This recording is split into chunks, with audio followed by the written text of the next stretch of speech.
All right, y'all. Let's take some Cavs questions real quick. I scrolled through Twitter. I scrolled through YouTube. Wanted to take your questions and talk a little Cavs before during the All-Star break. Probably gonna talk a little bit about the All-Star game after that happens too. But wanted to give y'all something while we wait. And this first question comes from Full Tool, who says, "Would you be willing to let LeBron come back if he was available? I know there's people here in Cleveland that wouldn't for some reason, but he's the best player in our history. Why not?" Yeah, man. There seems to be like a really vocal section of people that like are dead set don't want LeBron on the team ever again. I'm not one of those people, like remotely even close to one of those people. People got their beefs with LeBron, whether it's basketball related or not. But like, come on now, if you're talking about basketball, if we're talking about just a basketball decision, LeBron James being on this team would be amazing. Oh my God, it would be amazing. If you can get him a free agency, like we're not even talking about like if I would get the debate if it was like, hey, do you want to trade Evan Mobley and like Darius Garland to get LeBron back or something like that, or Evan Mobley and like some critical and Jared Allen or something like that. Like I would get the criticism of the ideal that I see out there sometimes, if it were like that kind of a situation. But if you're saying that it's free agency and LeBron says he wants to come here, yes, let him do it. What are you talking about? Yeah, absolutely. There's no, what do you mean? What do you mean, no? Absolutely. He would, yes, that would be amazing for this team. What does LeBron do really well? Shoot, dribble, close games. What does this team really need? Somebody who can shoot, dribble, and close games. He's tall, so he could still be in the tall lineups. He can play point guard at 6'8". You could be tall at, you know what I mean? Like, come on now. Like, what is the pushback to this ideal? Like, if it can't be basketball related. Like it has to be related to other things. Like maybe people are bringing their beefs with LeBron into this about moving or whatever with LeBron. But come on, man. Nah, LeBron wants to come back. He can come back, and this team would be amazing. This team would be flat amazing if he came back. Now, I think some of the worry with LeBron too is the anxiety that LeBron's going to like get rid of all the young players again if he came to Cleveland, because that's what he did when he came here in 2014, right? He got rid of the young players. But let's remember that the young team that LeBron disassembled was a team that stunk.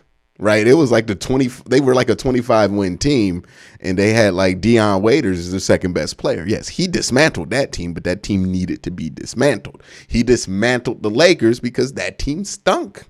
The Lakers stunk when he joined it, right? But if he joins a team that's good, they're not really gonna have to dismantle it, right? Like that's not the idea to be going for. If LeBron says, "Hey, I see what you're building, I want to join it," yeah, what?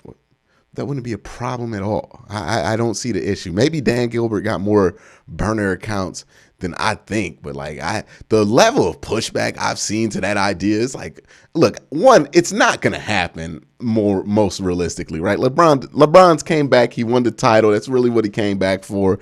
I'm thankful. Everybody's thankful for it. Like that story is closed with LeBron in Cleveland as him as a player.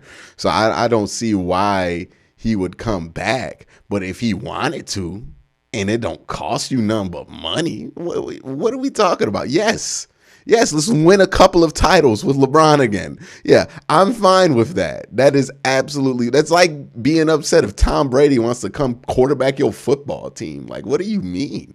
He's the second best player of all time. The next question comes from Jonah, who says, "What team in the East do you think would be the worst playoff matchup for the Cavs?"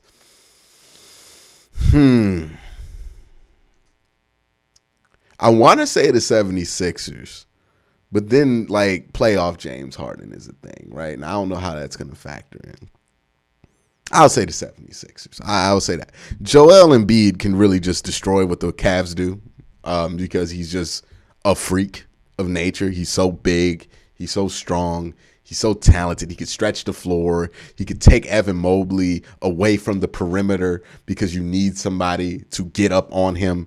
And he really breaks a lot of the Cavs defenses because we get so focused on closing in on him. So, yeah, I would say I want nothing to do with the 76ers in the first round. Absolutely nothing to do with Joel Embiid. I don't.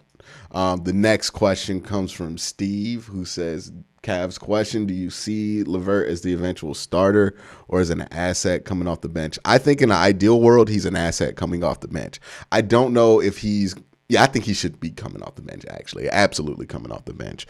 In an ideal world, you would still be able to start Sexton and Garland and have that double scoring there and then roll to Caris Levert in the second unit. In the regular season, at least.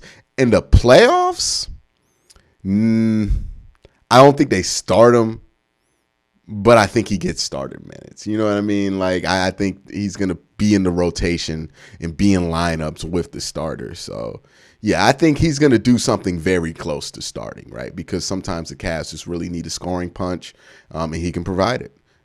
The next question comes from Luke. Luke says, do you think Mobley, Allen, and Garland and Levert, plus or minus Sexton, has a ceiling to be champions? If not, how do we get there? That's going to really depend on Evan Mobley, because Evan Mobley, I think he's already he's going to be good. It's clear he's going to be good. Like, he's good enough as a defender. He's strong enough offensively. He's going to be good, right? The question is how good. If he ends up being all-star good, I don't know if the ceiling is championship there, but I think if he reaches his potential, which is he could be one of the best 5 players in the league, definitely the best player at his position, if he reaches that potential, yeah, the ceiling is the championship, right? It's still the NBA, right? It's still basketball at the end of the day. You're going to need somebody who's going to be a top star in the NBA, right? Like one of the best, 8 guys in the NBA. You're going to need one of those dudes. Evan Mobley is the one guy out of that whole group that can be that. Darius Garland will probably be a really good player, but I don't know if he reaches the full Steve Nash potential that he has. But Evan is the one where I'm if he gets to his peak, this is going to be one of the best teams in the East for a while, right? But it's going to lean on Evan Mobley at the end of the day if he can reach his potential, because that's really the piece that I think can put him over the top. Next question comes from Schaffer, who says, what's the next step DG has to take to be considered a superstar? One thing I've noticed with Darius over the last couple of games is he'll have these stretches on offense where he is unbelievable, and then he'll just go away, and he will start getting cold after it, right? He got to 27 points once, and then his next 8 shots is straight missed, right? It's like he hit a wall. So him not hitting those walls, that's definitely something he needs. Look, he has the potential to be a superstar caliber player, right? When I say that, I don't mean best player on a championship team, but he has the potential to be the second best player on a championship team. I think that. And with him, the only thing I need from him is when he does have those hot quarters to finish the games just as hot, right? That's it. That's the only thing. Sometimes he freezes out a little bit. Just need him to not freeze out and just have those 40-point games sometimes when he's on the verge of it, right? The Philly game was a great example where he looked like he was about to go for 40. He ended up going for 30, and it was cool. The 30 was cool, but, you want that superstar player to get that 40, right? That's the difference between a all-star and a superstar at the end of the day. But that's going to be it for this Q&A, this basketball question thing.